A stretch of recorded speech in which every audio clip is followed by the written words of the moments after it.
Bonjour Noël Lemaire. Bonjour. Merci d'avoir accepté mon invitation. Noël, tu es un ancien journaliste, ancien député et maire de la ville de Bègles, ancien candidat à l'élection présidentielle aussi, c'était en 2002. Tu es l'auteur, et c'est la raison pour laquelle je t'invite aujourd'hui, Le cas Zemmour avec Patrick Ferbéas, tu l'as écrit, c'est aux éditions des Petits Matins. Tu avais publié d'ailleurs il y a 7 ans un premier livre, ça s'appelait Le contre-Zemmour, réponse au suicide français. On va y revenir, mais d'abord l'actualité du jour, ou plutôt d'hier soir, c'est le résultat de la primaire populaire dont tu soutenais la démarche. Tu avais invité notamment Yannick Jadot à s'inscrire dans le cadre de cette démarche. Euh, il a refusé, Yannick Jadot, comme Jean-Luc Mélenchon et Anne Hidalgo, de soutenir la victorieuse, Christiane Taubira, qui a remporté cette primaire. Elle sera ta candidate ou tu maintiens ton soutien à Yannick Jadot? Je maintiens mon soutien à Yannick Jadot parce que je pense que la transformation de la société se fera autour des questions que pose l'écologie. Je n'ai pas la prétention de dire que les écologistes seraient les seuls à pouvoir apporter des réponses. C'est la raison pour laquelle il faut un rassemblement. Mais j'ai été candidat, comme tu l'as dit, en 2002. 20 ans se sont passés, 20 ans durant lesquels les idées de l'écologie ont infusé la société française, au point d'ailleurs que maintenant, l'écologie fait partie des priorités des Français. Ce n'est pas l'identité, ce n'est pas l'immigration, ce n'est pas la sécurité, ce sont les questions de pouvoir d'achat, d'éducation, de redistribution et d'écologie qui préoccupent les Français. Je ne vois pas au nom de quoi en 2022, il n'y aurait pas d'écologistes pour défendre ce projet de société qui n'est pas du tout un projet punitif, contrairement à ce que disent nos adversaires, qui sont d'ailleurs bien souvent des ennemis qui veulent maintenir le statu quo. Ce qui est le plus punitif, c'est le modèle de production et de consommation dans lequel nous sommes aujourd'hui, qui est en train de montrer ses limites. Et l'écologie, c'est un projet de société qui est fondé sur les libertés, sur l'émancipation. Donc c'est une manière de vivre qui peut nous apporter plus de bonheur, entre guillemets, que ce que prétendait nous apporter l'abondance. Donc oui, c'est Yannick Jadot. En même temps, c'est vrai que je trouve que l'initiative qui a été lancée il y a 1 an déjà, dans le silence et le mépris le plus total, par cette jeunesse qui est très impliquée par les questions des minorités, des discriminations, du féminisme, de l'écologie, méritait qu'on y accorde beaucoup plus d'importance. Et je regrette qu'il ait fallu attendre l'initiative de Madame Hidalgo qui, à l'insu de son plein gré, a redonné un coup de fouet à la primaire populaire pour que enfin les écologistes et Yannick disent oui, ces personnes sont respectables. Je pense que maintenant, tout ça s'est passé bien trop tard. En plus, on l'a appelé primaire. Le système qui avait été inventé, le système de vote, est un système qu'il faut regarder de beaucoup plus près. Et qui s'appelle le système de départage sur le jugement majoritaire, ça ouais. s'appelle. Et je pense que ce départage, c'est un outil démocratique qui ne doit pas être mis à la poubelle. N'empêche, cette primaire, elle avait vocation à rassembler. Anne Hidalgo dit ce matin justement que c'est une candidature de plus. Le fait est que c'est une candidature de plus, Christiane Taubira.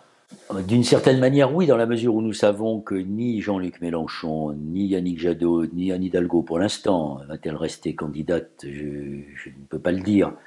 Je pense que Christiane Taubira ne parviendra pas à rassembler, d'abord parce qu'elle est arrivée très tard, et puis parce que malgré ses qualités, son talent, elle n'a pas le projet le plus solide pour rassembler. Je pense que aussi bien les écologistes que la France insoumise, il y a des différences sans doute, mais les uns et les autres ont un vrai projet construit, chiffré. Donc à un peu moins de 70 jours de l'élection présidentielle, il est quand même utile que les Français sachent où on veut les conduire. Tu parlais d'Anne Hidalgo qui peut-être se retirera-t-elle pas. En tout cas, c'est pas son intention jusqu'à aujourd'hui. On se rappelle, lors de la précédente élection présidentielle, Yannick Jadot s'était retiré pour le candidat socialiste. Toi, compte tenu de la situation du Parti socialiste, Anne Hidalgo arrive 5e dans le cadre de cette primaire populaire. On peut pas te dire que la social-démocratie se porte très bien en France, elle est créditée de 2%. Tu inviterais Anne Hidalgo à rejoindre Yannick Jadot? D'abord, je répondrai à ta question sur la social-démocratie, qui est le plus important. Anne Hidalgo, elle n'est que le révélateur d'une social-démocratie qui n'a pas su comprendre son temps. En tout cas, pour ce qui concerne la La France. France, oui, parce qu'en Allemagne, en Portugal, aujourd'hui, on a Oui, appris le renouvellement oui, du tout à fait, tout à fait. Dans les pays scandinaves aussi, même si dans les pays scandinaves, la social-démocratie est revenue au pouvoir, avec des discours sur l'immigration qui font quand même assez froid dans le dos.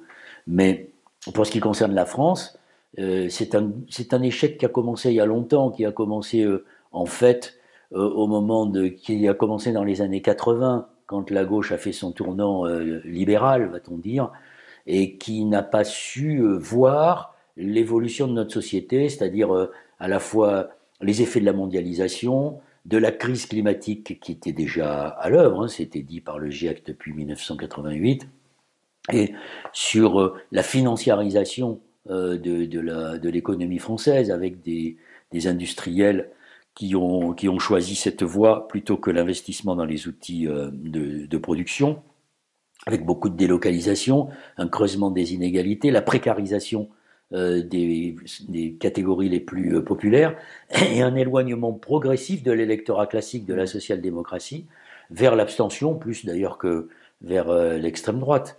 Et cette social-démocratie, eh ben, elle n'a pas su analyser son temps, comme l'avait fait d'ailleurs, et il faudrait qu'on s'en souvienne, dans les années 70, en 1970 très exactement, la CFDT, qui était à l'époque un syndicat qui portait une réflexion critique sur la société qui était très intéressante, avait écrit un bouquin dans lequel se reconnaissent tous les écologistes, qui s'appelait Les dégâts du progrès. Bon, bah, la social-démocratie, elle n'a pas su voir ça. Les écologistes ont su le voir, sauf ils étaient minoritaires et repoussés dans leur cabane environnementale. Or, la pensée écologiste, c'est pas une pensée qui est limitée aux questions uniquement à l'environnement. C'est une pensée globale. Donc, Anne Hidalgo, pour répondre à ta question, je ne suis pas sûr qu'elle puisse aller jusqu'au bout. Quant à Yannick Jadot, qui s'était effacé derrière Benoît Hamon, c'est pas parce qu'il avait de mauvais sondages. C'était un choix politique qui avait été fait par les écologistes. C'est le poids de l'extrême droite, justement, on revient à ton livre, c'est le poids de l'extrême droite, la place qu'on lui donne dans le débat public qui devrait justifier justement cette union, ce rassemblement de la gauche. Ce n'est pas simplement le poids de l'extrême droite qui devrait justifier ce rassemblement de la gauche. C'est la volonté de rendre la vie meilleure, ou en tout cas moins dure, moins brutale à la société. Alors c'est vrai que cet effacement, cette impensée politique de la gauche a conduit à une émergence de la pensée de l'extrême droite. Ça date pas d'aujourd'hui. C'est un pari intellectuel qui a été fait dès les années 68 par des intellectuels qui sont d'ailleurs aujourd'hui aux côtés d'Éric Zemmour, Alain de Benoît notamment, qui a créé un groupe qui s'appelait le GRES, le groupe de recherche et d'études sur la civilisation européenne, et qui avait fait le pari gramscien de l'hégémonie culturelle. Et on voit bien que 50 ans plus tard, ce pari a finalement réussi, puisque on se retrouve en 2002 avec un Le Pen au deuxième tour, on se retrouve en 2017 avec la fille Le Pen au deuxième tour face à Macron, et depuis 2017, on n'a plus une extrême droite, mais on en a deux maintenant, qui pèsent près de 35%, et une droite qui est contaminée par les idées de l'extrême droite, et qui s'est laissé contaminer en allant braconner sur les terres de l'extrême droite, y compris d'ailleurs en utilisant son propre vocabulaire. C'est effarant de voir comment la primaire des Républicains a été complètement dominée par l'ombre portée de Zemmour, avec une instrumentalisation des questions sécuritaires, et une Valérie Pécresse qui n'hésite pas à aller ressortir le Karcher en parlant de nettoyer les quartiers, avec des mots qui quand même ont des résonances historiques qui sont absolument effrayantes. Et donc il faut bien qu'en face de ça, il y ait une gauche, quand je dis une gauche, c'est la gauche et l'écologie, qu'il y ait une coalition qui résiste, qui soit l'antidote de ce bloc national et populiste, hein, nationaliste et populiste, que j'appellerais moi le bloc blanc, ce bloc qui ne veut pas d'arabes, pas de musulmans, pas d'africains, pas d'homosexuels, pas de femmes, un bloc qui veut nous réenchanter en nous proposant le cimetière. Comment tu expliques justement, encore un mot là-dessus, sur ce paradoxe? Tu l'as dit toi-même, la préoccupation principale des Français, c'est les questions de santé, c'est les questions de climat, c'est les questions d'éducation, de pouvoir d'achat. Comment tu expliques ce paradoxe qu'aujourd'hui, dans les thèmes principaux du débat public, c'est la question migratoire, la question de la sécurité, la question de l'identité, et que la gauche n'arrive pas à imposer ces thèmes, et notamment, je pense au candidat Yannick Jadot, qui devrait s'imposer comme étant une des forces centrales, peut-être à gauche, parce que la question climatique devrait être la question principale. Alors, je vais enfoncer une porte ouverte en disant qu'il y a un décalage entre le temps politique et le temps de la société.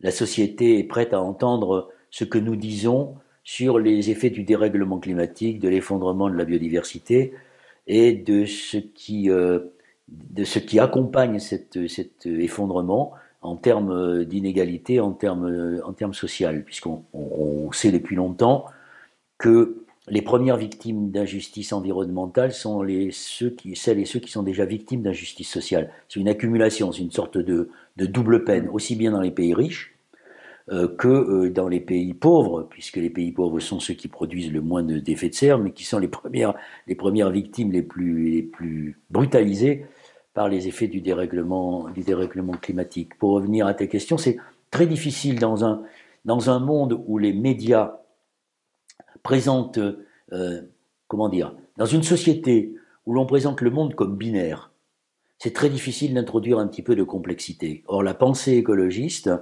c'est pas une pensée binaire, c'est une pensée complexe, qui n'explique pas une situation par une seule raison, mais par un faisceau de raisons. C'est la raison pour laquelle, quand on parle de dérèglement climatique euh, et, et de et d'extractivisme, on l'associe aussitôt à la question sociale, à la question de la situation. L'extractivisme, il s'attaque d'abord à ceux qui ont le moins de défense et qui sont spoliés par des grandes compagnies pétrolières notamment, des énergies fossiles, pour satisfaire leurs intérêts au détriment de la survie de paysans. Et d'ailleurs, l'intérêt de l'écologie, c'est que précisément, elle défend ici et ailleurs, c'est-à-dire qu'elle a une vocation, elle défend cette idée selon laquelle nous n'avons qu'un seul monde. Donc pour Yannick Jadot, c'est compliqué de s'insérer dans, dans cette logique binaire où il n'y a plus de débat, où la culture principale c'est celle du clash, et où les télés d'information en continu jouent un rôle finalement d'accélérateur de particules, si je puis dire, où on va inviter des gens pour qu'ils se tapent dessus, mais non pas pour qu'il y ait des explications. Donc on est dans un monde euh, où les politiques jouent cyniquement sur les peurs. C'est la raison pour laquelle on met en avant la question sécuritaire, où on s'invente des ennemis de l'intérieur, où par exemple on voit sur M6 un reportage sur l'islam qui serait, si l'islam radical qui conduirait directement au terrorisme, on alimente une image. Hein, et il faut quand même se souvenir qu'il y a un homme qui a une responsabilité particulière dans cette instrumentalisation de l'identité, c'est Sarkozy, quand en 2007, il a créé, on oublie tout le temps de le citer, un ministère de l'identité nationale et de l'immigration. Donc associant les deux, comme l'avait fait Le Pen dans les années 80. Donc, comme la plupart des Français sont aujourd'hui dans une situation de vulnérabilité, ils se sentent vulnérables par rapport à leur santé, avec la pandémie qui est un fait social total, vulnérables par rapport au dérèglement climatique, en se disant que leurs enfants risquent de vivre beaucoup plus mal qu'eux, vulnérables par rapport à leur statut social, vulnérables par rapport à leur boulot. Bien souvent, beaucoup sont en situation précaire. Et puis révoltés quand ils voient que, par exemple, 1% des plus riches s'est encore enrichi et que les boulots précaires se sont accélérés. Donc tout ça, ça crée un terreau favorable pour ceux qui instrumentalisent les peurs. Et donc aujourd'hui, d'ailleurs, cette instrumentalisation de la peur, telle qu'on la voit avec la droite et l'extrême droite, une partie de la gauche d'ailleurs, ce n'est rien d'autre que la métaphore d'une société qui est de plus en plus faible, d'une démocratie qui est aujourd'hui très affaiblie et malade. Sartre parlait d'un grand corps malade qui pouvait tomber à la renverse, on n'en est pas loin. Ouais. Quelle responsabilité justement la gauche elle porte précisément dans cette zémourisation, extrême droitisation du débat public et même des idées politiques? Tu disais que la droite de Valérie Pécresse s'était largement inspirée des thèses et des thèmes de Éric Zemmour ou de Marine Le Pen, mais est-ce que ça n'a pas infiltré juste une partie de la gauche? Ce que nous démontrons dans ce livre, comme nous l'avions fait d'ailleurs avec Patrick Farbias dans Contre Zemmour, réponse au suicide français, euh, nous le faisons aussi dans ce livre. Et entre les deux, d'ailleurs, nous avions écrit un autre livre qui s'appelait Contre-Valls, réponse aux Ouais. néoconservateurs. Et donc, d'une certaine manière, avec ce que je viens de dire, tu as la réponse. La responsabilité n'est pas simplement celle de la droite, qui a commencé sous Pandro et quelques autres, hein, et sur un certain nombre de responsables de droite qui ont accepté les voies de l'extrême droite pour devenir président de région, par exemple. Mais la gauche a joué un rôle important dans cette prospérité de Zemmour et de l'extrême droite. Alors je pense en particulier à la période Hollande-Valls qui n'a fait qu'accélérer un petit peu les choses. C'est la déchéance de nationalité, c'est la prorogation de l'état d'urgence. Moi, je m'honore d'avoir fait partie des 6 députés qui se sont opposés à la prorogation de l'état d'urgence après les attentats terroristes au motif que ces dispositions d'urgence entreraient dans le droit commun. Ça n'a pas raté. Quand Macron a été élu en 2017, la loi sur la sécurité et la lutte contre le terrorisme, l'insécurité et la lutte contre le terrorisme, a introduit 4 dispositions phares de l'état d'urgence dans le droit commun. Mais c'est Valls et la loi travail, ce sont tous ces reculs, toute cette instrumentalisation d'une certaine manière qui ont conduit au fait que la gauche n'était plus le rempart contre ces idées pernicieuses. Et d'une certaine manière, la gauche d'aujourd'hui, ceux de gauche qui aujourd'hui nous expliquent que nous serions pris en tenaille identitaire entre l'identité telle que la défend l'extrême droite et les soi-disant wokistes qui seraient une menace contre la civilisation, ils ne font que contribuer non seulement à alimenter le débat sur l'identité, mais ils ne font que contribuer à nourrir d'une certaine manière l'extrême droite. Mais tu dirais que la gauche a peur d'elle-même ou qu'elle n'assume plus d'être de gauche précisément sur les sujets qui font le beurre de l'extrême droite? Oui, alors j'ai parlé de la gauche, mais il faut quand même parler de Macron. On va y parler, c'est le point d'après, c'est la responsabilité du quinquennat de Macron. Mais ça m'intéresse de savoir si tu penses que la gauche n'assume plus d'être de gauche aujourd'hui. Rares sont ceux qui disent aujourd'hui, je crois que Yannick Jadot le dit très clairement, mais rares sont ceux qui à gauche disent, par exemple, si j'arrive en responsabilité, je régularise les sans-papiers. Oui. Rien que le fait de le dire, certains à gauche ont peur d'alimenter quelque... De toute façon, ça ne coûterait pas grand-chose à la société, bien au contraire. Et puis, quand on regarde les vrais chiffres, tels que ceux qui sont donnés par François Héran et les institutions, la vague d'immigration que l'on dénonce, c'est une vaguelette, ce n'est pas crédible, mais les Français le croient parce qu'on ne leur dit pas autre chose. On pourrait peut-être leur dire que la Banque mondiale, comme on le dit dans ce livre, prévoit qu'en 2050, il pourrait y avoir près de 230 millions de réfugiés climatiques. Alors quand on voit la manière dont l'Europe construit de nouveaux murs, après avoir fait tomber celui de Berlin en 1989, érige des grillages pour empêcher ces migrants, qu'on appelle d'ailleurs improprement des migrants, qui sont en fait des demandeurs d'asile et qui fuient soit la dictature, soit la misère, soit des conditions de vie insupportables, au risque de leur vie, on est en droit de se demander comment on va faire en 2050. Donc ça pose la question de comment gère-t-on démocratiquement des crises. Donc on a déjà l'exemple de la pandémie, on ne peut pas dire que ça s'est fait de manière très démocratique. On a l'exemple de l'immigration, mais comment va-t-on faire demain pour gérer la crise climatique et ses effets? Comment va-t-on le faire de manière démocratique? Et les questions, l'écologie, la démocratie, la question démocratique, elle est au cœur du projet écologiste. Et l'écologie, c'est pas la promesse d'autoritarisme demain, d'une forme de néo-totalitarisme. C'est comment on résout nos problèmes démocratiquement avec un seuil d'acceptabilité pour les sociétés. Et en effet, sur ces sujets, la gauche a été absolument en encéphalogramme plat. Elle n'a rien dit.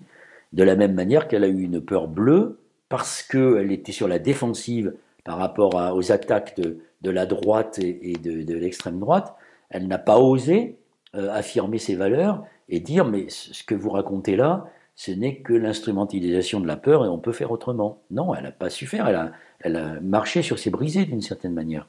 Et alors justement, précisément, Emmanuel Macron, quel rôle il joue dans cette Macron, il zémorisation, dans joue un ce rôle. quinquennat, le quinquennat Emmanuel Macron, il joue un rôle détestable. Euh, un économiste pour lequel j'ai beaucoup de respect, qui s'appelle Alain Supiot, a beaucoup écrit sur ce qu'est le macronisme, où il explique que c'est l'État contre l'État. C'est-à-dire qu'on voit bien que le en même temps, ce n'est rien d'autre que, par exemple, exalter le mérite. C'est-à-dire que quand nous, on propose, les écologistes, un revenu universel, notamment un revenu pour les étudiants sans contrepartie, eux, ils installent une contrepartie pour les étudiants. C'est un recul du droit des chômeurs. C'est des tentatives de remettre en cause la question de la retraite. Et puis c'est de la part de Macron une politique sécuritaire. Nous l'avons étudié, on a appelé ça le choc social et le choc sécuritaire. Le choc social, je viens d'en parler, et on pourrait le développer. Quant au choc sécuritaire, c'est la loi séparatisme qui s'adresse à qui? Uniquement aux musulmans. Et c'est la loi sur la sécurité intérieure, la sécurité globale. Ce sont quand même des reculs très importants. Il y a quand même des gens qui étaient proches de Macron, qui ont même fait partie, je crois, de ses conseillers au moment de la campagne présidentielle. Je pense à l'avocat qui est à l'Académie française aujourd'hui, François Sureau, qui dit des choses terribles sur le recul de nos libertés. Et quand on entend le président de la République nous expliquer deux choses qui ne sont rien d'autre qu'une manière de remake et de rhabillage de ce que disait Le Pen dans les années 80. En fait, il est en train de nous expliquer que la sécurité prime la liberté et qu'il n'y a pas de liberté sans sécurité. Or, nous sommes dans un pays de la Déclaration des droits de l'homme et ce sont les droits qui impliquent, qui circonscrivent, enfin qui permettent de définir le périmètre des devoirs. Et puis, ses vœux aux Français, où elle explique que on a des devoirs avant des droits. Bon, ben ça, c'est une inversion de la pyramide républicaine qui est extrêmement dangereuse. Et voilà dans quoi on est. Donc ça veut dire qu'on est en train de préparer le lit. Tous les outils sont là pour ceux qui, demain, pourraient arriver au pouvoir. Ben, ils n'auraient pas besoin de changer grand-chose. Ils se serviraient des outils qui sont là à leur disposition, dont certains ont été mis en place par la gauche, notamment sous Hollande et Valls, et maintenant sous Macron depuis 5 ans. On résume souvent Éric Zemmour à une construction médiatique, et c'est ce qui est intéressant dans le livre, c'est qu'on comprend que ce n'est pas qu'une construction médiatique, ça vient de beaucoup plus loin. Mais quand même, sur le phénomène Zemmour à la télévision, comment est-il possible d'avoir laissé sur une chaîne, CNews pour ne pas la nommer, un journaliste qui a été condamné, il y a une institution qui est censée pouvoir réguler cela. La chaîne a été très peu condamnée, même si elle a reçu évidemment des amendes, mais on aurait pu aller bien plus loin quand même. C'est grave quand même. Pas sur cette chaîne. Je pense qu'il ne faut pas se tromper parce qu'on se focalise sur CNews. Mais il ne faut quand même pas oublier qu'avant d'arriver sur CNews, Éric Zemmour, il a été chroniqueur pendant 5 ans sur le service public dans une émission qui s'appelle On n'est pas couché, et que c'est pendant ces 5 ans qu'il a construit son image. Après, Bolloré est venu le récupérer pour aller sur CNews quand il a décidé d'en faire un outil politique au service de la droitisation extrême du débat public. Mais oui, Zemmour n'est pas qu'une construction médiatique, ça ce serait une grosse erreur que de le penser, c'est ce que nous essayons d'expliquer dans notre livre. Mais les médias ont quand même beaucoup contribué, comme ce fut le cas pour Trump avec son émission The Apprentice, ont beaucoup contribué à l'identification, si je puis dire, de Zemmour. Donc il n'avait pas besoin de décliner son identité et son curriculum vitae quand il entre dans la salle à manger des gens. On le connaît déjà. Et il se donne un air faussement intellectuel à travers ses bouquins, en interprétant l'histoire et en tordant le cou à l'histoire pour qu'elle s'adapte à son récit. Mais Là encore, comme on le dit et comme le disent des historiens beaucoup plus compétents que nous, ce n'est pas nouveau dans l'histoire de la France et dans l'histoire de la pensée réactionnaire. On peut débattre, il faut débattre avec Éric Zemmour. Bon, je ne suis pas d'accord pour débattre avec lui. Jean-Luc Mélenchon a débattu 2 fois avec lui, une fois sur BFM TV et puis l'autre jour chez Hanouna, je crois. Je pense que ça ne fait que légitimer un petit peu plus Éric Zemmour. D'ailleurs, comme on le dit dans le livre, je m'étais amusé à le regarder, quand il a débattu avec Zemmour à BFM TV, tout de suite on a dit ce sont deux visions du monde qui se sont affrontées. Non, je pense que Jean-Luc Mélenchon, oui, a une vision du monde. Mais la vision du monde de Zemmour, c'est quoi? C'est une vision du monde que de dénoncer les musulmans comme des ennemis de l'intérieur, que de parler du grand remplacement, de la remigration, de la dévirilisation de la société. C'est pas une vision du monde, ça c'est, comme je l'ai dit, c'est directement nous envoyer au cimetière. Et BFM TV ne s'y est pas trompé. Business is business, comme dit l'autre. Et il y avait des déroulants qui nous expliquaient sur le petit écran que BFM TV se félicitait de l'audience qui avait dépassé tous les records après ce débat. Donc Jean-Luc, il a servi la soupe à Zemmour. Tu consacres tout un chapitre dans ton livre sur les mots de Zemmour, Zemmour mot à mot, ça s'appelle. Tu reviens notamment sur ses déclarations, ses propositions, et sur une particulière sur laquelle j'avais envie de revenir, c'est la menace démographique et le nativisme. Zemmour a annoncé en fin de semaine dernière vouloir donner 10 000 euros pour chaque enfant né en milieu rural.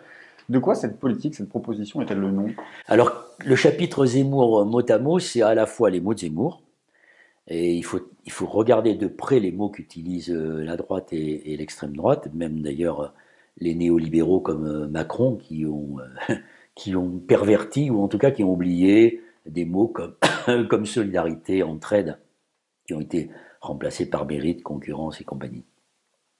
Je l'ai appelé mot à mot parce que je me suis attaché à lire son livre La France n'a pas dit son dernier mot pour le déconstruire, pour employer un mot à la mode et qui nous est beaucoup reproché.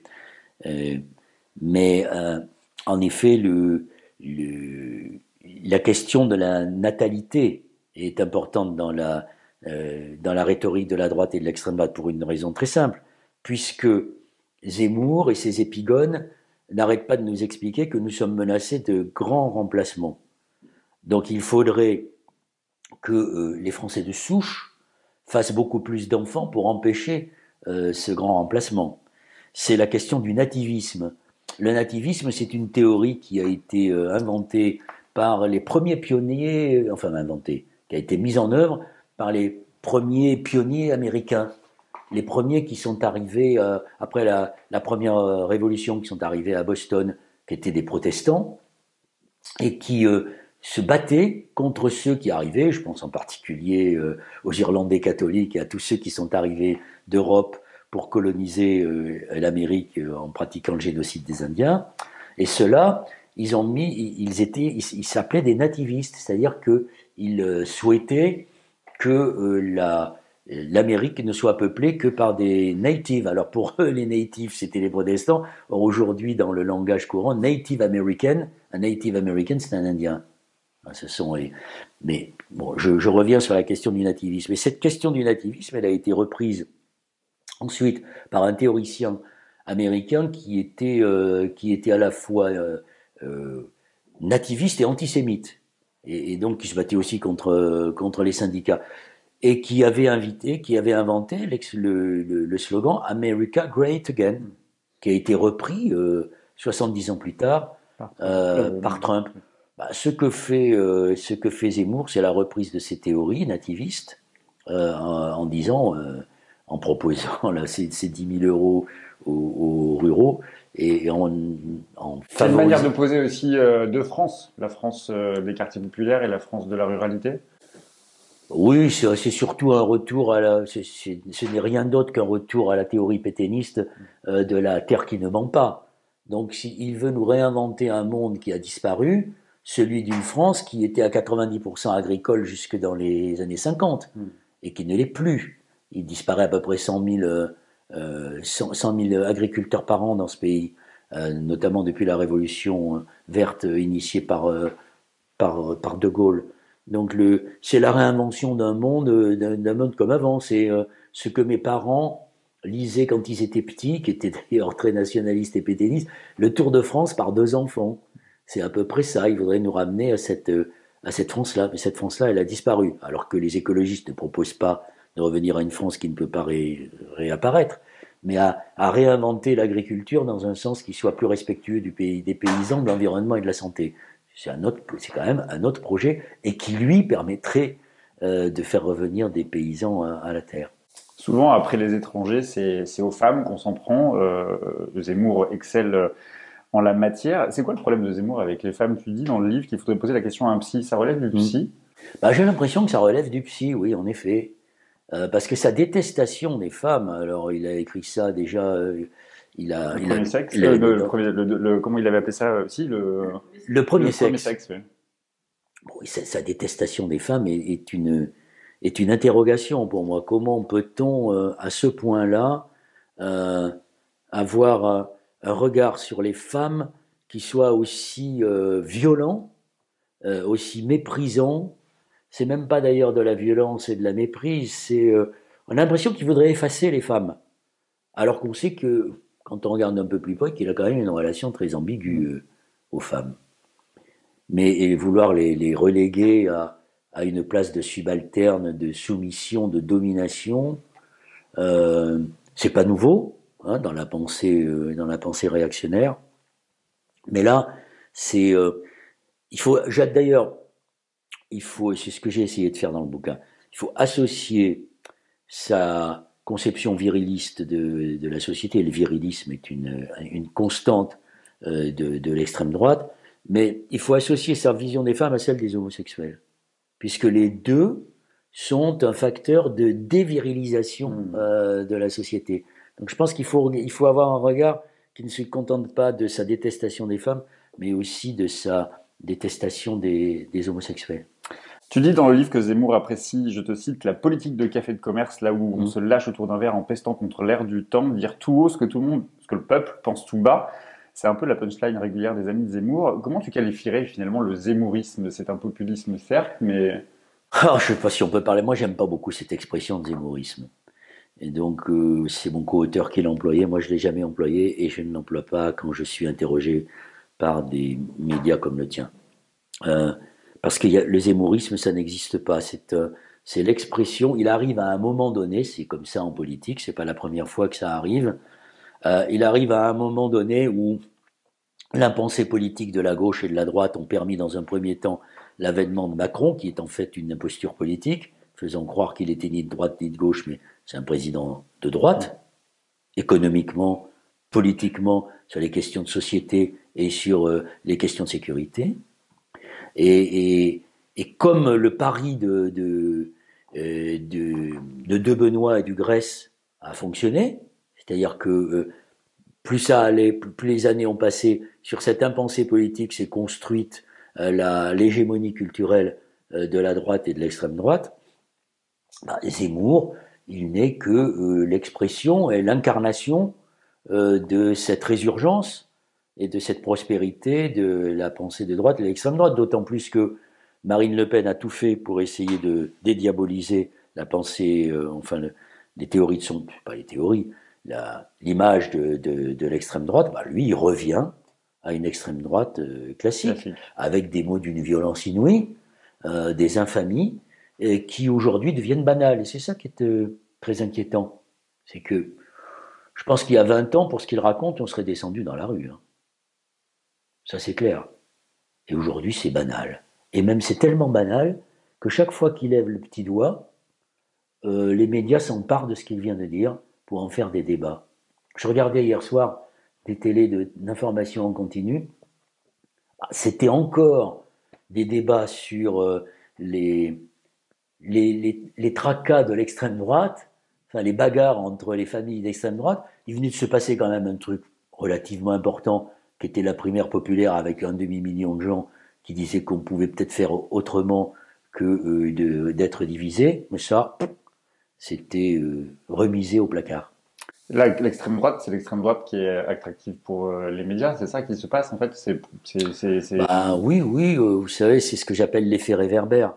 Les médias, ils vont là où il y a de la lumière. C'est rare qu'ils aillent au-delà de la lumière.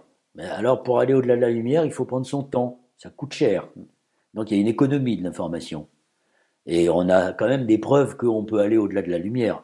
Je pense à ce livre formidable, Les Fossoyeurs, qui vient de provoquer un débat public, et plus qu'un débat public, l'éviction du directeur général de cette saloperie d'Orpea, et qui pose la question du grand âge. Alors, on va prendre le pari.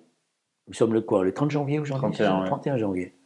Ben, on va voir si d'ici l'élection présidentielle, la question du grand âge, qui est une question essentielle de société, puisqu'on est dans des sociétés qui vieillissent, est-ce que la question du grand âge va arriver dans le débat de la présidentielle? Est-ce qu'il va arriver à déborder enfin la question identitaire et la question de sécurité? Allez, pari lancé. Je prends le pari, on va voir. Pari lancé.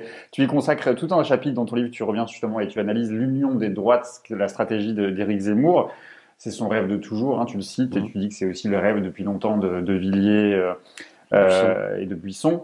Ça veut dire quoi? Ça veut dire que Zemmour n'a pas l'intention d'être président de la République, il prépare déjà l'après, en fait? Je pense que Éric Zemmour, il n'a qu'une obsession en tête, c'est le jour d'après.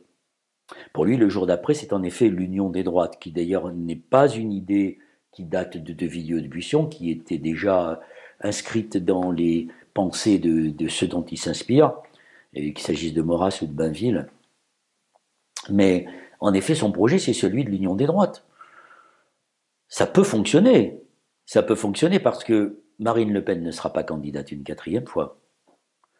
On voit bien que sa nièce Marion Maréchal, qui incarne cette extrême droite, qui ne s'est pas dépouillée de ses oripeaux, Marion Maréchal se prononce déjà pour Zemmour. Une partie de la droite est en train de le rejoindre.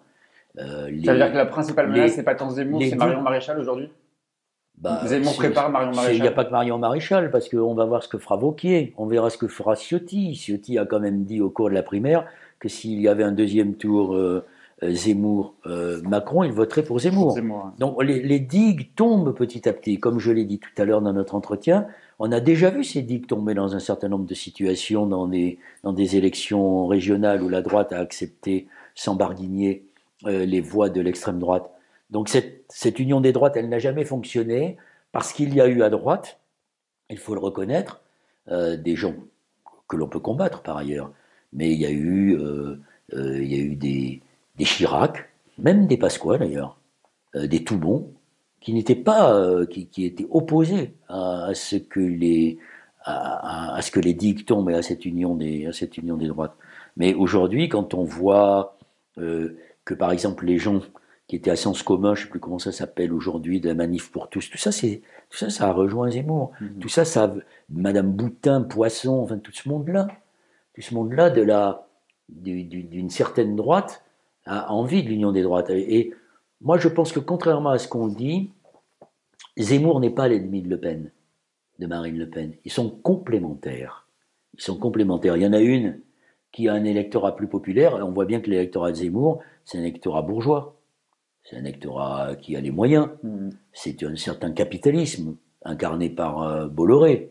Donc, comme on le dit dans le bouquin, Zemmour, il n'avance pas tout seul. Et il y a en effet dans la société française maintenant une part non négligeable, malheureusement, qui est prête à cette union des droites et donc à cette alliance entre la droite et l'extrême droite qui pourrait amener le pire dans notre pays. J'ai une dernière question, Noël. Tu le dis dans le livre, tu le rappelles, hein, il a été condamné, Éric Zemmour, pour plusieurs faits, discrimination, incitation à la haine raciale. Fabien Roussel, le candidat communiste, propose de rendre inéligible pour 5 ans toute personne qui a été jugée pour incitation à la haine raciale. C'est pertinent? C'est sur le terrain judiciaire qu'il faut aller pour... non, c'est pas sur le terrain judiciaire qu'il faut aller, c'est sur le terrain politique. Quand on va sur le terrain judiciaire, ça veut dire qu'on n'est plus capable de lutter politiquement. Donc c'est l'expression d'une faiblesse, d'une incapacité politique à proposer un projet alternatif, à être un antidote à ce qui est un poison qui nous a contaminés comme le virus de la Covid. Bon, aller invoquer la justice quand on est défaillant politiquement, ça ne me semble pas être bon. C'est comme quand Jean-Luc Mélenchon disait il faut supprimer le Front National. Mais non, il est dans la société. Comme quand on disait la prospérité de Le Pen, c'est la télé qui l'a fait. Non, elle est dans la société. Alors, et, à cause de ça, c'était le motif, on n'a pas voulu introduire la proportionnelle, qui aurait sans doute permis d'éviter la situation dans laquelle on est, parce qu'on a dit ça fera rentrer l'extrême droite à l'Assemblée nationale. Bah, autant qu'elle soit à l'Assemblée nationale et qu'on la combatte, de toute façon elle est dans la société. Donc c'est le combat politique qui prime. Merci beaucoup Noël et merci moi pour ce qui vous remercie. livre, Le Cas Zemmour aux éditions Les Petits Alors le Matins. sous-titre c'est Comment on est arrivé Comment on là. est arrivé là d'ailleurs, ça fait écho avec ça, ouais. le dernier numéro de Regard qui s'appelle La gauche grand remplacé. Comment en est-on arrivé là? Génial. C'est drôle. Comment en est-on arrivé là? En tout cas, ça remet les idées en place, on comprend mieux le phénomène Zemmour qui n'est pas qu'un produit médiatique, comme vous le rappelez dans le livre. Merci à toi. Merci beaucoup.